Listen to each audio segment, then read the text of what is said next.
Hello friends, কেমন আছেন সবাই? আমি এখানে খুব ভালো আছি। আর আজকে ব্রেকফাস্টের পরই চলে এসেছি মাছ বাজারে। আজ শুক্রবার।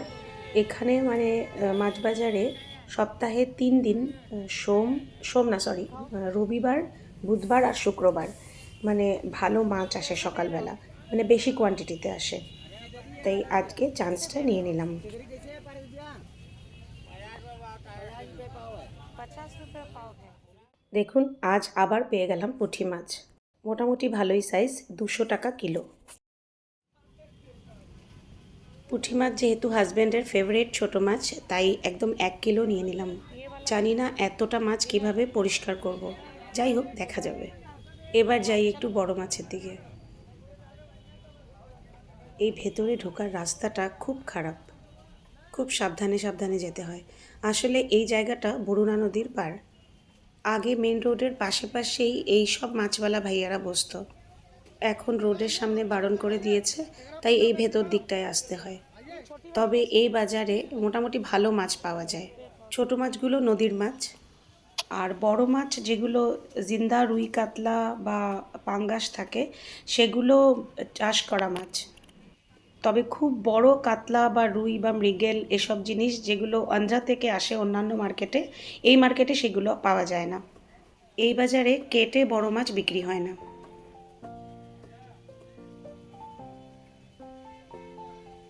ওই যে দূরে দেখা যাচ্ছে, ওটাই বরুণা নদী।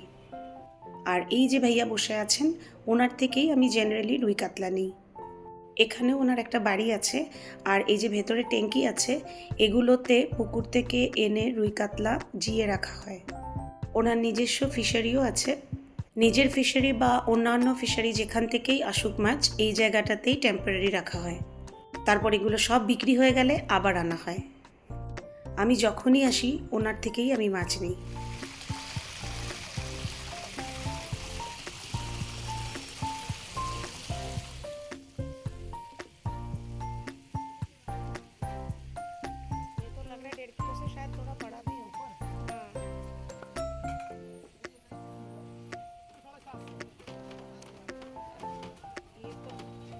कैसे वजन करोगे इसका? हाँ ठीक। कितने का पड़ जाएगा?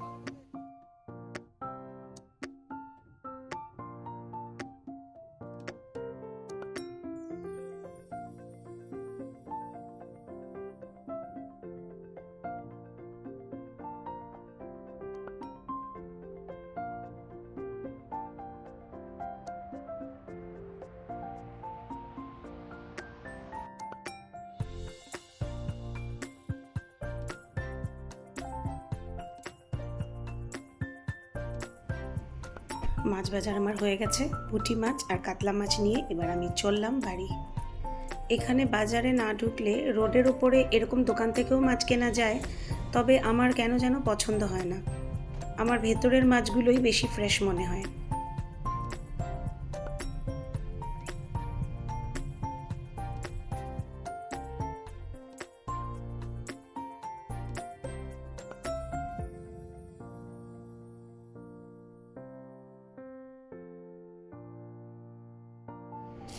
মাছ নিয়ে তো এসেছি, কিন্তু এখন কিছু করার টাইম নেই। শুধু কাতলা মাছটা ধুয়ে রাখবো। পুঁটি মাছ 1 কেজি এখন একদমই পরিষ্কার করতে পারবো না, তাই ভালো করে কভার করে ফ্রিজে ঢুকিয়ে দেবো। আর এখন যাব জুম্বা ক্লাসেসে। এই যে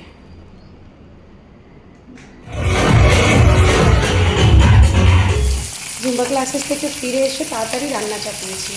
একটু পরই ছেলে আর হাজব্যান্ড দুজনই এসে যাবে, তো লাঞ্চ একদম রেডি চাই। তাড়াতাড়ি কয়েকটা পুঁটি মাছ করে নিলাম ভাজা, মানে করছি। আর বানিয়েছি কাতলা মাছ দিয়ে ডাঁটা আলু, একটু পাতলা ঝোল। এই যে কয়েকদিন ব্লগ না বানালে যা হয়, ভুলেই গিয়েছিলাম ব্লগ বানাচ্ছি। মানে সকাল থেকে আজকে যে কিছু একটা রেকর্ড করছি মনে ছিল না। যাই হোক, তো সোজা পয়েন্টে আসি। এটা একটু আগে আসলো, অ্যামাজনে অর্ডার করেছিলাম। এটা ওই যে লাইটসগুলো থাকে না, যেগুলো দিওয়ালিতে লোকে বটলের মধ্যেও কখনো কখনো রাখে, তো আমি আনিয়েছি এটা একটা কেকের জন্য। একটা স্পেশাল কেক বানাবো কয়েকদিনের মধ্যেই। তো তো ভাবলাম অর্ডার করিয়ে রাখি। তো এটা আমি ইউজ করব কেক স্পেসারে, দুটো কেকের মধ্যে একটা স্পেসার অ্যাড করব, তার ভেতরে এটা থাকবে। তো চলুন টেস্ট করা যাক, এটাকে টেস্ট করে দেখি লাইট জ্বলছে কি না। এই বটলটা আমি অনেক দিন আগে পেইন্ট করেছিলাম, এমনি রাখা থাকতো, কোনোভাবে ইউজ করতে পারছিলাম না। আজকে হঠাৎ একটা আইডিয়া আসলো আনার পরে। এই যে দুটো ব্যাটারি আমি দিয়ে দিয়েছি এখানে, আর এটাকে তারটাকে খুলে ঢুকিয়ে দিই বটলের মধ্যে।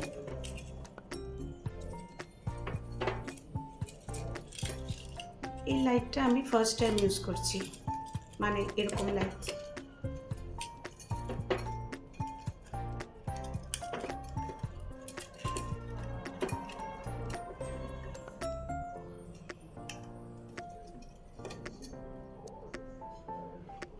এই যে দাঁড়ান, মেইন লাইটটা অফ করি, তাহলে ভালো করে বোঝা যাবে।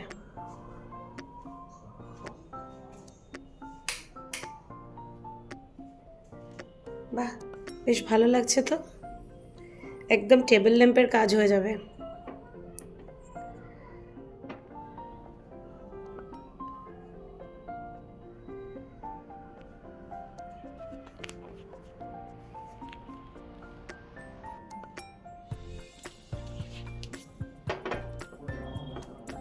ঘরের কর্নার টেবিলে রাখলে পুরো ঘরটাতেই হালকা হালকা আলো হয়ে যায়। Good evening. ঘড়ির কাঁটায় এখন পুরো 8টা, শার্প 8 o'clock, আর আমি একটু বসেছি সেলাইয়ের কাজ নিয়ে। এই যে এই দুপাট্টাটার এই যে ঝালরগুলো আছে না, এগুলো কয়েকটা খুলে গেছিলো, তো আমি সেগুলোকে আবার লাগালাম, আর ভাবছি বাকিগুলোকেও একটু এখান থেকে ভালো করে মানে আবার সেলাই করে দেই, যেন আর খুলে না পড়ে।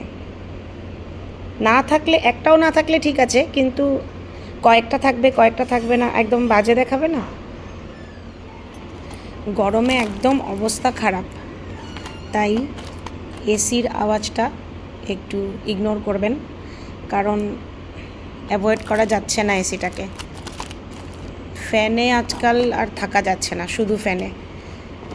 খুব গরম পড়েছে লাস্ট 2-3 দিন থেকে। এখন ডিনার সার্ভ করছি, বাজে কিন্তু প্রায় 10টা। আজকে অনেক দেরি হয়ে গেছে।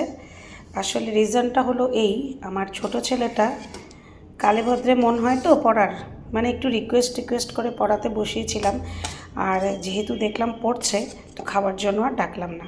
আমার কিন্তু হয়ে গেছে, আমি 7:30টার মধ্যে, মানে 7:30টা, খুব বেশি হলে 8টা, তার মধ্যেই ডিনার করে নিই। তো আমার হয়ে গেছে, এদের বাপ বেটাকে দিতে হবে। তো বাবা খাবে কারি রুটির সাথে, আর ছেলে খাবে ভেজ মাঞ্চুরিয়ান। তো ডিনার দেই, আর আজকের ছোট্ট ব্লগ এখানেই শেষ করছি। সবাই ভালো থাকবেন, সুস্থ থাকবেন। যদি এই ব্লগে কিছু ভালো লেগে থাকে তাহলে লাইক, কমেন্ট, শেয়ার করে দেবেন। আর যদি এই চ্যানেল আজ আপনি প্রথমবার দেখছেন আর আমার সাথে গল্প করে আপনার ভালো লেগেছে, তাহলে তাড়াতাড়ি চ্যানেলকে সাবস্ক্রাইব করে বেল আইকনটা প্রেস করে দিন। সবাই ভালো থাকবেন, সুস্থ থাকবেন। Tata, good night.